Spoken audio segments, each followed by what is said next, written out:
Hey everybody, my name is Anna Joy, and today I'm going to talk about a common neuromyth, the falsehood that classical music makes you smarter. First off, what's a neuromyth? A neuromyth is a false fact about the brain that we commonly embrace as the truth, even though it is not. So where did this myth come from? This belief was first created in 1993 when a psychologist at the University of California, Irvine created a study where she played 10 minutes of a Mozart piano sonata to 36 college students. After the excerpt, she gave students a test of reasoning, spatial reasoning.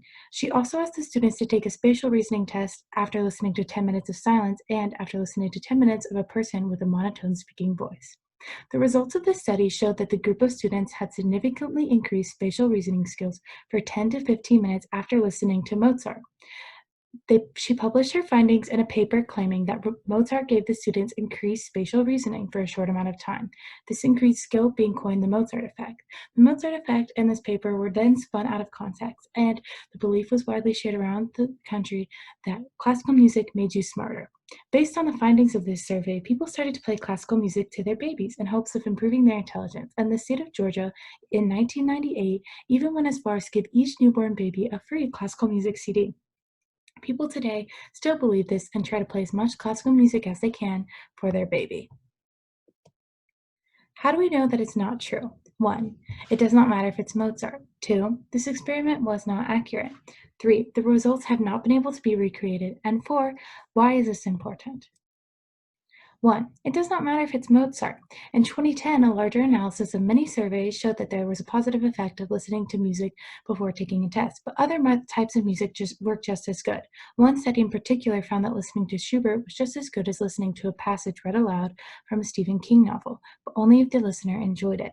Enjoyment and engagement in what you listen to are key, rather than the notes that you are hearing.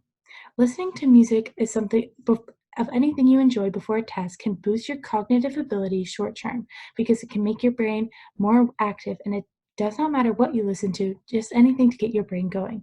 But no matter what music you listen to, the effects are short term and have no long term effect on boosting intelligence. 2. This experiment was not accurate. Other researchers have said that the original work on the Mozart effect was flawed for two reasons. 1, only a few students were tested, and 2, it is possible not that listening to Mozart improved their memory, but rather that listening to the silence and the monotone speaking voice impaired their memory. 3. The results have not been able to be recreated. Other researchers have tried to use the Mozart effect to improve memory, but have failed. For example, one group of scientists had students listen to a list of numbers and then try to repeat them backwards after listening to Mozart, but it had no effect on the students.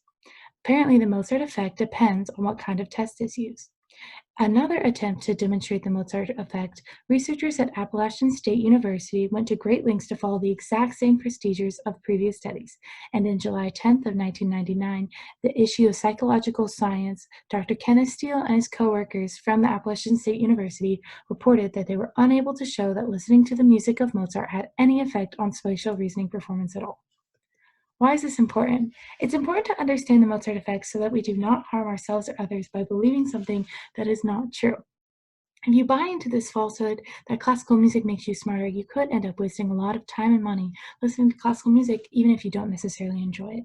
Or you could attempt to listen to classical music in hopes to improve your intelligence and get frustrated when it doesn't work, when that's not what is going to happen. Although listening to classical music does not make you smarter, learning to play an instrument can have many beneficial effects on your brain. While there needs to be more research on how an instrument can help your brain, playing an instrument, it is true that playing an instrument is like a full body workout for your brain. It recruits every part of your brain, including the regions in charge of vision, sound, movement, and even memory. Finally, listen to what you enjoy. Whether it's Britney Spears or Bach, just listen to something that makes you happy.